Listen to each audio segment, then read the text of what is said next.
નમસ્કાર વિદ્યાર્થી મિત્રો, હું કાતરિયા ભૂમિકા આપ સર્વ વિદ્યાર્થી મિત્રોનું તમારી પોતાની યુટ્યુબ ચેનલ ઓશન કોચિંગ ક્લાસીસમાં હાર્દિક સ્વાગત કરું છું.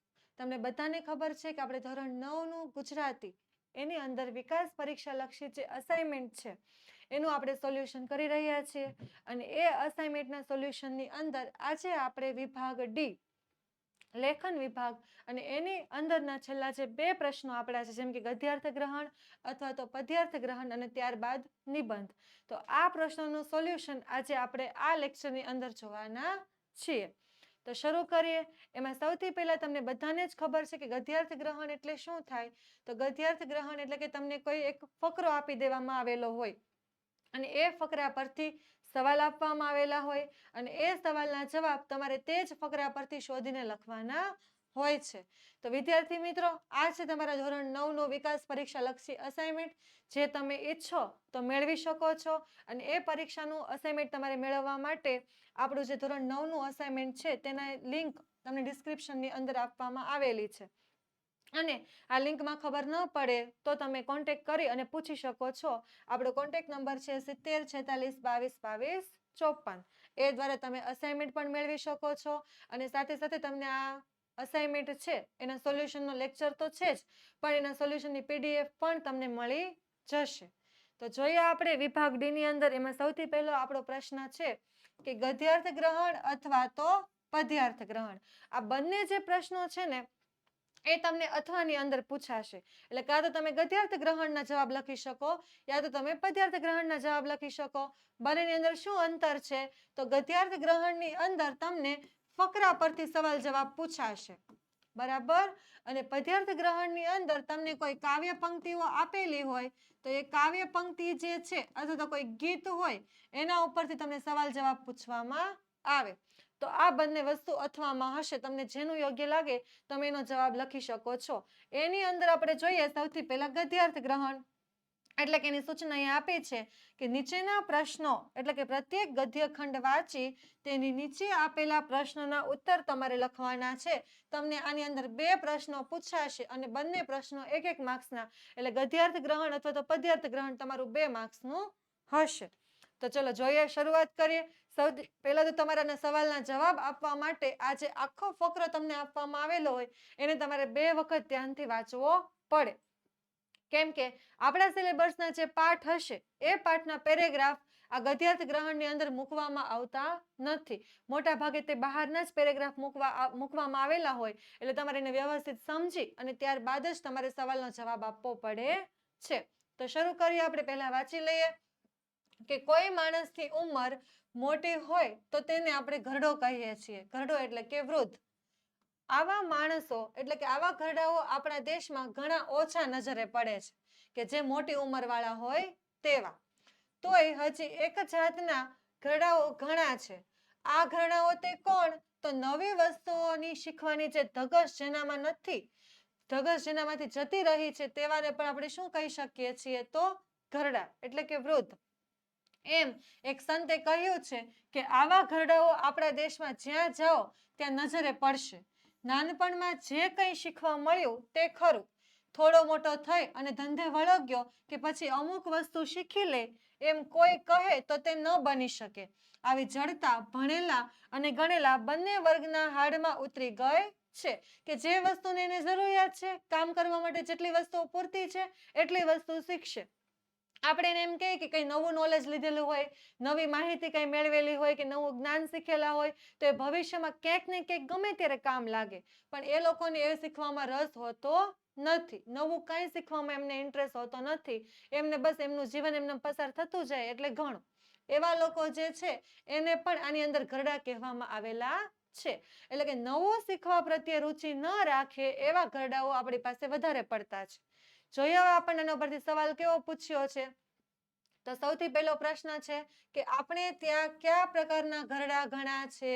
તો નવું શીખવાની ધગશ નથી તેવા. તમે ફરી પાછા પેરેગ્રાફની અંદર જોવા જશો તો તમને એ લીટી મળી જશે. તો શું જવાબ આવે કે આપણા દેશમાં નવા જ્ઞાનની તલપ ન રાખતા નવી વસ્તુ શીખવાની ધગશ ગુમાવનારા લોકો ઘરડા ઘણા છે, એટલે જેને શીખવાની કઈ ધગસ નથી, જેને નવું નવું જાણવાની કઈ તલપ નથી, એવા ઘરડાનો વધારો આપણા દેશની અંદર વધુ પડતો છે. એના પછી બીજો સવાલ કે આપણે ત્યાં ભણેલા તેમજ અભણ લોકોમાં કયા પ્રકારની જડતા જોવા મળે છે? તો જુઓ કે આપણે ત્યાં ભણેલા તેમજ અભણ લોકોમાં નવી વસ્તુ શીખવાની ઈચ્છા ન હોવાની, એટલે કે શીખવા પ્રત્યેની તમને જડતા જોવા મળે છે. આ જવાબ છે એ આપણે ફકરામાં છેલ્લી 2 લીટીમાં આપવામાં આવેલો છે. પેપરની અંદર તો તમારે ઉપર ફકરો ને નીચે સવાલ હશે તો તમે કમ્પેર કરીને વ્યવસ્થિત એનો જવાબ શોધી શકશો. પણ જો તમે પેરેગ્રાફને વ્યવસ્થિત સમજશો તો તમારે જવાબ ગોતવામાં સહેલાઈતા રહેશે. જોઈએ આપણે બીજો પેરેગ્રાફ શું છે? તો આપણો બીજો પેરેગ્રાફ કે સમયની મૂડી તો દરેક પાસે સરખી જ હોય છે, પણ તેને ખર્ચવામાં તફાવત હોય છે. જેમ કે બધાને એક દિવસની 24 કલાક મળે તો એ બધા માટે સેમ જ હોય, પણ અમુક લોકો એને સુવામાં નકામા કામમાં વેસ્ટ કરી નાખીને અમુક લોકો એનો પૂરેપૂરો ઉપયોગ કરતા હોય. એટલે કેવું કહે છે કે સમયની મૂડી તો બધા પાસે એક સરખી હોય, પણ એને ખર્ચવામાં ભેદ હોય છે. એક વ્યક્તિ તેને કરકસરથી, યોજનાપૂર્વક અને વ્યવસ્થિત રીતે ખર્ચે છે, જ્યારે બીજી વ્યક્તિ તેને આડેધડ અવિચારપણે એમનેમ વેડફી નાખે છે. પરિણામે એકને સંતોષ અને સફળતા મળે છે, જ્યારે બીજાને થાક અને નિષ્ફળતા મળે છે. જે વ્યક્તિને પોતાનો સમય વાપરતા આવડતું નથી તેને કશું જ વાપરતા આવડતું નથી. જો તમારી પાસે મર્યાદિત પ્રમાણમાં મૂડી હોય તો તેમાં થતી બચત એ જ તમારી કમાણી છે. એ તમારો જે સમય છે એ કિંમતી સમયને પણ તમારે તમારી મૂડી જ ગણવી જોઈએ. આ પેરેગ્રાફ કોનો છે? તો મોહમ્મદ માંકડનો છે. ઘણી વખત એવું પણ પૂછાઈ શકે.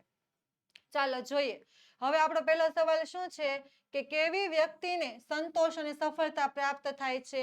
તો જે સમયની મૂડીનો વ્યવસ્થિત ઉપયોગ કરે તેને. જો લખ્યું જ છે કે જે વ્યક્તિ સમયને કરકસરથી એટલે સાચવીને બચતપૂર્વક અને યોજનાપૂર્વક એટલે કે ટાઈમ ટેબલ બનાવીને આયોજન કરીને અને વ્યવસ્થિત રીતે ખર્ચે છે તેને સંતોષ અને સફળતા પ્રાપ્ત થાય છે.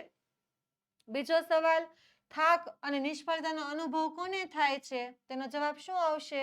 કે જે વ્યક્તિ સમયને આડેધડ અને અવિચારપણે વેડફી નાખે, આડેધડ એટલે મન ફાવે તેમ, અને કાંઈ પણ વિચાર્યા વગર ગમે ત્યાં રખડપટ્ટી કરવામાં વેડફી નાખે તો એ વ્યક્તિને શું થાય? તો એને થાકનો અનુભવ થાય અને નિષ્ફળતા પ્રાપ્ત થાય છે.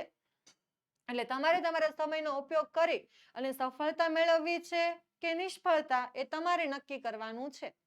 ચાલો એના પછીનો ત્રીજો પેરેગ્રાફ જોઈએ. તો નદીને જો કોઈ ઉપમા છાજે તો તે માતાની જ છે. નદીને કાંઠે રહીએ એટલે દુકાળની બીક જ નહીં, કેમ કે નદીમાંથી તો આપણને પાણી પૂરેપૂરું મળી જ રહેવાનું છે, તો આપણે દુકાળનું કઈ ટેન્શન લેવાની જરૂર છે નહીં. મેઘરાજા દગો દે ત્યારે નદી માતા આપણો પાક પકવે.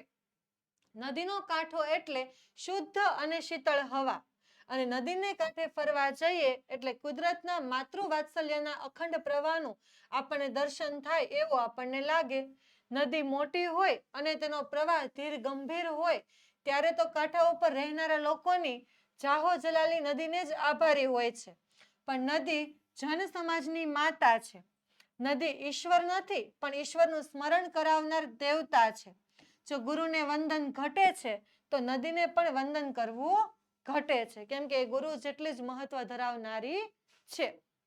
એને છાજે એટલે કે એને ભળે, એને શૂટ થાય, એને માતા સિવાય બીજી કોઈ ઉપમા એને ભળી શકે નહીં. તો જોઈએ આપણે આ નદી ઉપરથી કેવા સવાલ છે. સૌથી પહેલું, નદીને શાની ઉપમા આપી શકાય? તેના કાંઠે વસનારને શાની બીક નથી? તો જો ઉપમા વાળું પહેલા જ વાક્યની અંદર હતું કે નદીને માતાની ઉપમા આપી શકાય અને તેના કાંઠે વસનારને કોઈ દિવસ દુકાળની બીક લાગતી નથી. કેમ કે દુકાળ કોને કહેવાય? વરસાદ ન પડે તો દુકાળ સૂકું થાય તો ત્યારે આપણને નદીમાંથી પાણી મળી રહે એટલે દુકાળની બીક આપણે રહેતી નથી. પછી નદી કાંઠે ફરવા જવાથી શાના દર્શન થાય છે? તો નદી કાંઠે ફરવા જવાથી કુદરતના માતૃવાત્સલ્યના અખંડ પ્રવાહનું દર્શન થાય છે. બરાબર? એ શબ્દ પણ તમને ફકરાની અંદર જોવા મળશે.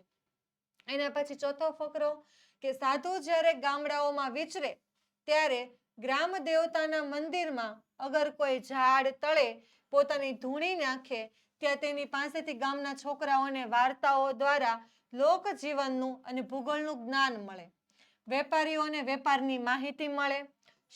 શૂરવીરોને પોતાની બહાદુરીની કદર ક્યાં થઈ શકે તેમ છે તે જાણવાનું મળે અને ગામની ડોશીઓના વૈદકના જ્ઞાનમાં ઉમેરો થાય. દુનિયાના રોગ મટે અને ઘણીવાર ગામના જૂના મંદિર કે ધર્મશાળાઓના જીર્ણોદ્ધાર પણ થાય. ધૂણી નાખે એટલે કે કોઈ સંત, કોઈ મહાપુરુષ ત્યાં ગામની નજીક રહેવા માટે આવે, એની જગ્યા ત્યાં બનાવે તો આવા બધા લાભો ગામના લોકોને તે સંત મહાપુરુષ પાસેથી મળતા હોય છે. તો જોઈએ આપણને આમાંથી કેવા સવાલ પૂછાઈ શકે છે. તો સૌથી પહેલો તમારો સવાલ છે કે સાધુઓ નિવાસ સ્થાન ક્યાં રાખતા? તો જો સાધુઓ નિવાસ સ્થાન ગામના ગ્રામ દેવતાના મંદિરમાં કે પછી કોઈ ઝાડ કે વૃક્ષની નીચે ધૂણી નાખીને રાખતા. એટલે કે આવી રીતે ગામનું કોઈ મંદિર હોય, ગામના કોઈ દેવતાનું નિવાસ સ્થાન હોય તો ત્યાં, અથવા તો પછી ગામનું કોઈ મોટું ઝાડ હોય તો એ ઝાડની નીચે. સાધુઓને કોને કોને શેનું જ્ઞાન આપતા? તો જો સાધુઓ છોકરાઓને વાર્તાઓ દ્વારા લોકજીવનની સમજ આપતા કે પેલું પુરાતન બધું જીવન કેવું હતું, પેલાના લોકો કેવા હતા, સંસ્કારની વાતો. પછી ભૂગોળનું જ્ઞાન આપે, વેપારીઓને વેપારની માહિતી આપે, શૂરવીરોને પોતાની બહાદુરીની કદર ક્યાં થઈ શકે તેની માહિતી આપે અને ડોશીઓને વૈદકનું જ્ઞાન આપે જે તેના માટે કામનું છે તે. ચાલો એના પછી જોઈએ તો પાંચમો આપણો ગદ્ય પેરેગ્રાફ. માણસના મનની અંદર હંમેશા બે બારીઓ રહેલી છે. કઈ કઈ બે બારીઓ? તો જો એકમાંથી તે પોતે કેવો છે તે જોઈ શકે છે અને બીજીમાંથી પોતે કેવો હોવો જોઈએ તેનો તેને ખ્યાલ આવી શકે છે. શરીર, મગજ અને મન એ બધા નોખા નોખા તપાસવા એ આપણું કામ છે. નોખા નોખા એટલે કે અલગ અલગ. પણ તેટલેથી અટકી જઈએ તો એનું જ્ઞાન મેળવ્યા છતાં આપણે કઈ ફાયદો મેળવી શકીશું નહીં. અન્યાય, દૃષ્ટતા, અભિમાન આ વગેરેથી શું પરિણામ આવે છે અને જ્યાં એ ત્રણ વસ્તુઓ હોય છે ત્યાં કેવી ખરાબી થાય છે એ જાણવાની જરૂર છે. અને એ જાણ્યાથી પણ બસ નથી, પણ જાણ્યા પછી એ પ્રમાણે વર્તવાનું એવું આપણને આવડવું જોઈએ. ચાલો આના ઉપરથી કેવા સવાલો છે? તો માણસના મનની અંદર કેટલી બારીઓ રહેલી છે અને આ બારીઓનો શું ઉપયોગ છે? તો જો બે બારીઓ છે તો તમને એમનેમ જ યાદ હશે. તો જો માણસના મનની અંદર બે બારીઓ રહેલી છે. એક બારીમાંથી માણસ પોતે કેવો છે તે જોઈ શકે અને બીજી બારીમાંથી તે કેવો પોતે હોવો જોઈએ એનો ખ્યાલ એને આવે છે. બીજો શું સવાલ છે? તો જ્ઞાન પ્રાપ્તિ પછી મનુષ્યએ શું કરવું જોઈએ કે એને કોઈ જ્ઞાનની પ્રાપ્તિ થાય તો પછી એને એના જીવનમાં અમલ કરવો જોઈએ. તો જો જ્ઞાન પ્રાપ્તિ પછી મનુષ્યએ તેના અનુસાર વર્તવું જોઈએ, એટલે કે એનો અમલ કરવો જોઈએ. માત્ર અન્યાય, દૃષ્ટતા અને અભિમાનથી થતા પરિણામો જાણવા પૂરતું નથી, પરંતુ તે મુજબ એને જીવનમાં વર્તન પણ કરવું જોઈએ. જો એ જીવનની અંદર ઉતારશે તો જ એનું સાચું જ્ઞાન કહેવાશે. એના પછી જોઈએ તો વિદ્યાર્થી મિત્રો, તમે આ અસાઇનમેન્ટ તો મેળવી જ શકો છો, પણ અસાઇનમેન્ટની સાથે સાથે તમને સોલ્યુશનની પીડીએફ પણ તમે ડાઉનલોડ કરી શકો છો. તો એના માટે તમારે આપણી પ્લે સ્ટોરમાંથી આપણી જે એપ્લિકેશન છે ઓશન કોચિંગ ક્લાસીસની એ ડાઉનલોડ કરવાની, અથવા તો તમે પીડીએફ સીધી લિંક દ્વારા પણ મેળવી શકો છો. એની લિંક તમને નીચે ડિસ્ક્રિપ્શન બોક્સની અંદર આપવામાં આવેલી છે. આમાં તમને કાંઈ ખબર ન પડે તો આપણો જે કોન્ટેક્ટ નંબર છે 7046222254 એના ઉપરથી પણ તમે માહિતી મેળવી શકો છો. હવે જોઈએ, હવે ગદ્યના અથવામાં જે પદ્યાર્થ ગ્રહણ આવે છે એ, એટલે કે આપણે નીચે આપેલી કાવ્ય વાંચી અને તેના આધારે પ્રશ્નના જવાબ આપવાના છે. તો જો પહેલી કાવ્ય પંક્તિ જોઈએ. કોણ કહે છે આ ધરતી પર ક્યાંય કશે ભગવાન નથી? કોણ કહે છે આ અવની પર ઈશ્વરના એંધાણ નથી? રાત દિવસ ને સાંજ સવારો સદા નિયમસર આવે છે. સૂરજ ચાંદો નિયમિત જગને તેજ થકી બહલાવે છે. ચોમાસાના જલ વર્ષાને વસંત રૂપ તણી રાણી, ટાઢ શિયાળે તાપ ઉનાળે ઋતુઓની કેવી લહાણી. જીવન કેરા અમૃત જેવા જળના મૂલ્ય અમૂલ્ય હો, ધરતી માતા ધાન્ય ઉગાડે એ ઉપકાર અતુલ્ય અહો. એક ધારું ને અણ અટકતું અનંત આયોજન આવું વિરાટને આંગણીએ જેણે નિત્ય નવું છે સર્જાવ્યું. અંતર્યામી એ ઈશ્વરની આ સહુ ઓળખાણ નથી. પાય પડું ના કહેશો કોદી ક્યાંય અહીં ભગવાન નથી. એટલે હું તમને પગે લાગુ છું, કોઈ દિવસ એવું નહીં કહેતા કે ક્યાંય અહીંયા ભગવાન નથી, કેમ કે ભગવાન છે એના જ આ બધા એંધાણ છે. ચાલો તો જોઈએ આપણને આના ઉપરથી કેવા પ્રશ્નો પૂછ્યા છે. તો સૂરજ અને ચંદ્ર કયું કાર્ય કરી રહ્યા છે? તો તમને કાવ્યની અંદર આપેલું જ છે, પણ ગદ્યાર્થની અંદર કેવું હશે કે તમને સીધા સવાલના જવાબ એમને બેઠા બેઠા વાક્યોમાં મળી જશે. જ્યારે પદ્યાર્થની અંદર કેવું હશે કે તમે જવાબની અંદર કાવ્ય પંક્તિની લીટી બેઠી મૂકી શકશો નહીં. તમારે કાવ્ય પંક્તિનો સાર કાઢી અને એ પ્રમાણે તમારે જવાબ લખવા પડશે. સૂરજ અને ચંદ્ર નિયમિત રીતે જગતને પોતાનું તેજ આપીને તેને પ્રકાશિત અને બહાલવાનું કાર્ય કરી રહ્યા છે. તમને જે કાવ્ય પંક્તિની લીટીઓમાં મળી જશે. કવિ ઋતુઓની કઈ કઈ વિશેષતાઓ રજૂ કરે છે? તો જુઓ, કવિ ઋતુઓની આ વિશેષતાઓ રજૂ કરે છે કે ચોમાસાની અંદર જળવર્ષા, વસંતમાં પ્રકૃતિની રાણી જેવી સુંદરતા, શિયાળામાં ઠંડી, ઉનાળામાં તાપ. એટલે કવિ દર્શાવે છે કે પ્રકૃતિમાં ઋતુની લાહણી કેટલાય રંગો સાથે જીવનને સુખદ બનાવે છે. બરાબર? એટલે પ્રકૃતિનું મહત્વ આની અંદર છે. એના પછી બીજો કાવ્ય પંક્તિ શું છે? તો તું જાગજે, તું ખેલજે, તું પત્રે પત્રે મહાલજે. જળકાટ તારો એ જ પણ તું જ ખૂનની તલવાર છે. તું કેમ એ માની શકે? આધાર તારો એ જ છે. એ ઝાડ તું જાણે નહીં, હું જાણું ને રોવ. અરે ચાલો, આના પ્રશ્નો કેવા છે? તો કવિ આજ્ઞાને શું શું કરવાનું કહે છે? તો જો, કવિ આજ્ઞાને કહે છે કે તું જાગજે, તું ખેલજે અને તું પત્રે પત્રે મહાલજે. એના પછી આજ્ઞાનો આધાર કોણ છે? તો જો, તું કેમ એ માની શકે? આધાર તારો એ જ છે. એટલે કે આજ્ઞાનો આધાર તેનું ખૂન, એટલે કે રક્ત છે. આર્યો ને ખૂનની તલવાર વાળી, એટલે કે આજ્ઞાનો જે આધાર છે એનું ખૂન, એટલે કે એનું રક્ત છે. ત્યાર પછી આપણે જોઈએ તો ત્રીજી કાવ્ય પંક્તિ છે કે અસ્ત થતા રવિ પૂછતો અવનીને સારશે કોણ કર્તવ્ય મારા. સાંભળી પ્રશ્ન એ સ્તબ્ધ ઉભા સહુ, મોં પડ્યા સર્વના સાવ કાળા. તે સમય કોળિયું એક માટી તણું, ભીડને કોક ખૂણેથી બોલ્યું, મામૂલી જેટલી મારી ત્રેવડ પ્રભુ, એટલું સોંપજો તો કરીશું. આ રવિન્દ્રનાથ ટાગોરની રચના છે અને એનો અનુવાદ ઝવેરચંદ મેઘાણીએ કરેલો છે. તો આમાંથી આપણને કેવા સવાલ પૂછાયા છે? તો જો, પહેલો પ્રશ્ન કે અસ્ત થતા રવિ એટલે કે સૂર્ય કોને શો પ્રશ્ન પૂછે છે? તો અસ્ત થતા રવિ એટલે કે સૂર્ય એ અવનીને પૂછે છે કે મારા કર્તવ્યને સારશે કોણ? આવો સવાલ એ પૂછે છે. એના પછી બીજો સવાલ છે કે રવિએ અવનીના પ્રશ્નો પૂછ્યો તો સોના પર શી અસર થઈ? બધા ઉપર શું અસર પડે છે? તો સૌ સ્તબ્ધ થઈ ગયા, બધાના મોઢા કાળા પડી ગયા અને કોઈએ તેને ઉત્તર આપ્યો નહીં. આવી અસર જોવા મળે છે. એના પછી જોઈએ તો ચોથું આપણું જે કાવ્ય છે એ છે કે મને રજા મળી ગઈ છે. મિત્રો મને વિદાય આપો. હું તમને સૌને વંદન કરીને વિદાય લઉં છું. મારા દરવાજાની ચાવી તમને પાછી સોંપું છું. મને મારા ઘર પરના તમામ હક છોડી દઉં છું. તમારી પાસે માત્ર અંતિમ પ્રેમ ભર્યા શબ્દો માંગુ છું. આપણે ઘણો સમય એકબીજાના સાનિધ્યમાં રહ્યા અને હું આપી શકું તેનાથી વધારે પામ્યો છું. હવે પરોઢ થયું છે અને મારા અંધારા ખૂણાને અજવાળતો દીવો બુઝાઈ ગયો છે. તેડું આવ્યું છે અને હું મારી મુસાફરી માટે તૈયાર છું. આ પણ રવિન્દ્રનાથ ટાગોરની રચના છે જેનું અનુવાદ શૈલેષ પારેખે કરેલું છે. તો હું જાઉં છું, મને રજા આપો. એવી આ કાવ્ય પંક્તિમાંથી કેવા સવાલ પૂછાય? તો જો, કવિ સૌની વિદાય લેતા પહેલા કયા કયા કાર્યો પૂરા કરે છે?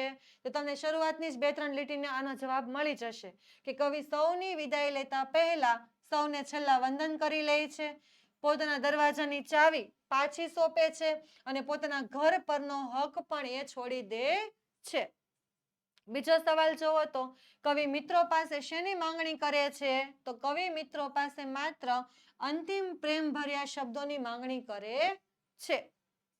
એના પછી આપણે આગળ જોઈએ તો જો પાંચમું આપણું કાવ્ય કે હું તો બસ ફરવા આવ્યો છું. હું ક્યાં એકે કામ તમારું કે મારું કરવા આવ્યો છું. અહીં પથ પર શી મધુર હવા ને ચહેરા ચમકે નવા નવા. રે ચહું ન પાછો ઘેર જવા. હું ડગ સાત સુખે ભરવા અહીં સ્વપ્નમહી સરવા આવ્યો છું. જાદુ એવો જાય જડી કે ચાહી શકું બે ચાર ઘડી ને ગાઈ શકું બે ચાર કડી. કેમ કે હું તો બસ ફરવા આવ્યો છું. તો ગીત પ્રેમનું આ પૃથ્વીના કર્ણપટે ધરવા આવ્યો છું. હું તો બસ ફરવા આવ્યો છું. આના પ્રશ્નો આપણે જોઈ લઈએ કે કવિ ફરવા આવવા માટે કયું પ્રયોજન કહે છે કે કયા કયા કામસર તે ફરવા આવ્યા છે. તો જો કવિ ફરવા આવવાનું પ્રયોજન એ જ કહે છે કે તે કોઈ ખાસ કામ કરવા નથી આવ્યા, પરંતુ સુખપૂર્વક પગલાં ભરવા, મધુર હવાનો આનંદ માણવા અને નવા ચહેરા જોવા માટે થઈને ફરવા આવ્યા છે. કવિ ફરતા ફરતા શું કરવા આવ્યા છે? તો એમાં જુઓ કવિ ફરતા ફરતા સ્વપ્નોમાં સરવા, થોડો સમય જાદુનો આનંદ માણવા, પછી બે ચાર કડીઓ ગાવા અને પૃથ્વીના કાન પર પ્રેમનું ગીત ધરવા માટે આવ્યા છે. વિદ્યાર્થી મિત્રો, તમે તમારા ધોરણ 9 ની અંદર અભ્યાસ કરો છો તો તમારે તમારા ધોરણ 9 નું કઈ વધારે પડતી અપડેટ્સ, વધારે પડતી માહિતી જોતી હોય તો તમે એના વોટ્સએપ ગ્રુપની અંદર જોઈન્ટ થઈ શકો છો. તો એ વોટ્સએપ ગ્રુપ માટેની લિંક તમને નીચે ડિસ્ક્રિપ્શન બોક્સની અંદર આપવામાં આવેલી છે. અથવા તો તમારે કોઈ નવો કોર્સ પરચેસ કરવો હોય, એની કાંઈ માહિતી મેળવવી હોય તો અહીંયા તમને આપણો ઓશન કોચિંગ ક્લાસીસનો કોન્ટેક્ટ નંબર પણ આપવામાં આવેલો છે, જેના પરથી પણ તમે માહિતી મેળવી શકો છો. હવે આપણે આ સાથે ગદ્યાર્થ ગ્રહણ અને પદ્યાર્થ ગ્રહણ એટલે કે આપણે જે 2 માર્ક્સમાં પૂછાય છે ક્યાં તો ફકરા પરથી સવાલ જવાબ અને યા તો કાવ્ય પંક્તિ પરથી સવાલ જવાબ, એનું સોલ્યુશન આપણે અહીંયા પૂરું કરીએ છીએ. અને હવે આપણો જે આગળનો અને અસાઇનમેન્ટનો જે છેલ્લો અને મહત્વનો પ્રશ્ન છે નિબંધ, તેની સમજૂતી મેળવવા માટે જઈ રહ્યા છે. તો જોઈએ હવે આપણે નિબંધ. વિદ્યાર્થી મિત્રો, આ નિબંધ વાળો જે પ્રશ્ન છે